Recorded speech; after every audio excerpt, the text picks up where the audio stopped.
আমার সকল বন্ধুদের শুভ ষষ্ঠী জানাই। সকলেই ভালো থাকুন, সুস্থ থাকুন, শুভেচ্ছা জানাই।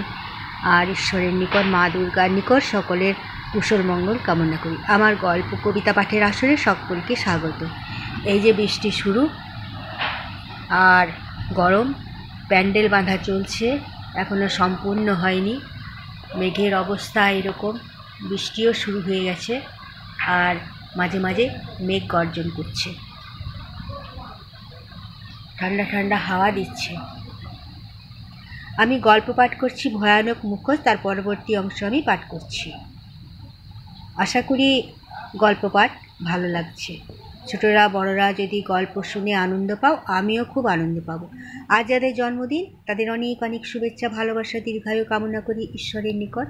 তোমরা সবাই সুস্থ থাকো, ভালো থাকো, নিরোগ থাকো আর ভালো করে খুব আনন্দের সঙ্গে পুজো কাটাও।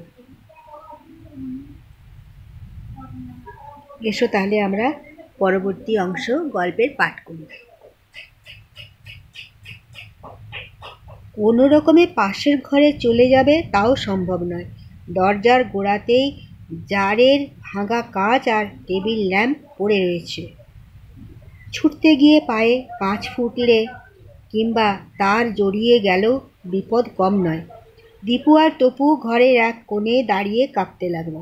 হঠাৎ ছপাত করে একটা শব্দ। দীপুর পাশে দেয়ালে সাপটা আছড়ে পড়ল।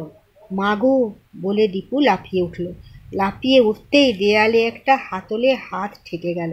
সেটা আঁকড়ে ধরে সে বুঝতে পারল পায়ের তলায় সাপটা গর্জন করে চলেছে। তপু বেগতিক দেখে দীপুর কোমর জড়িয়ে দুটো পা গুটিয়ে নিল। কিন্তু এভাবে ছোট একটা হাতল ধরে দীপু কতক্ষণ ঝুলে থাকবে? তার উপর তপুর ভারও তার উপর। সাপটাও বোধ হয় ওদের সন্ধান পেয়েছে। লাফিয়ে উঠে বারবার দেয়ালে ছোবল দিচ্ছে, প্রায় তপুর পায়ের কাছে বরাবর। হাত দুটো পিছলে যাচ্ছে, তাই তপু প্রাণপণ শক্তিতে হাতলটা আঁকড়ে ধরল। হঠাৎ খট করে একটা শব্দ, তারপরই ঘড়ঘড় করে একটানা আওয়াজ। মনে হলো দেয়ালটা আস্তে আস্তে যেন সরে যাচ্ছে। কি হচ্ছে বোঝবার আগেই দীপু আর তপু গড়িয়ে পড়ল দেয়ালের ওপাশে। আবার শব্দ করে দেয়ালটা বন্ধ হয়ে গেল। বেশ কিছুক্ষণ চুপচাপ। তপু প্রথমে উঠে বসল। জায়গাটা খুব অন্ধকার নয়, কোথা থেকে ম্লান নীলচে আলো আসছে। তপু আস্তে আস্তে ডাকল, দীপু, দীপু। একটু দূর থেকে ক্ষীণ কণ্ঠে উত্তর এলো, শব্দ অনুসরণ করে হামাগুড়ি দিয়ে তপু এগিয়ে গেল। এত নিচু ছাদ উঠে দাঁড়ানো সম্ভব নয়। দুটো বস্তার মাঝখানে দীপু পড়ে রয়েছে। তপু কাছে গিয়ে গায়ে হাত ঠেকাতেই দীপু উঠে বসল। বেশি লেগেছে? দীপু মাথায় হাত বোলাতে বোলাতে বলল, না, আচমকা ছিটকে পড়ে কেমন ভয় পেয়ে গিয়েছিলাম। দুজনে পাশাপাশি বসল। তপু বলল, আমাদের সঙ্গে সাপটা তো এদিকে ঢুকে পড়েনি?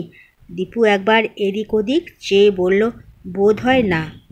দেখলে ফাঁক হওয়ার সঙ্গে সঙ্গে আমি পা দুটো ছুঁড়তেই মনে হয় সাপটা পায়ের ধাক্কায় যেন ছিটকে গেল। খুব ঠান্ডা বরফের মতন একটা স্পর্শ। কিন্তু এই জায়গাটা কি কিছু বুঝতে পারছি না। একবার ঘুরে দেখা যাক।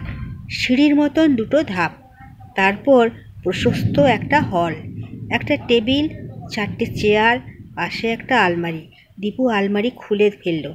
পাউরুটি, বিস্কুট, টিন ভর্তি মাছ, সিরাপ, আরও নানা রকমের জিনিস সাজানো। দীপু আর থাকতে পারল না, বলল, জায়গাটা পরে দেখব, আগে আয় খেয়ে নি। খিদে চোখে অন্ধকার দেখছি। দুজনে পেট পুড়ে খেয়ে নিল। শরীর কিছুটা ঠিক হলো। পেটের মধ্যে মাঝে মাঝে যে যন্ত্রণা হচ্ছিল সেটা কমল। দীপু আর তপু দুজনেরই, চল এদিক ওদিক দেখি এইবার। আমার মনে হয় এটা বোধ হয় ওদের লুকোবার জায়গা। কাদের? যারা এইসব গাঁজা, আফিং, কোকেনের ব্যবসা করে। এই জন্যই সারা বাড়িতে এত সব কলকবজা বসানো। পুলিশ হানা দিলে এইখানে কিছুদিন লুকিয়ে থাকে। লোকটাকে মারলে কে? দীপু বলল, কি জানি, দলের কেউ হয়তো। এসব ব্যবসায় ভাগ নিয়ে রেষারেষি হয়।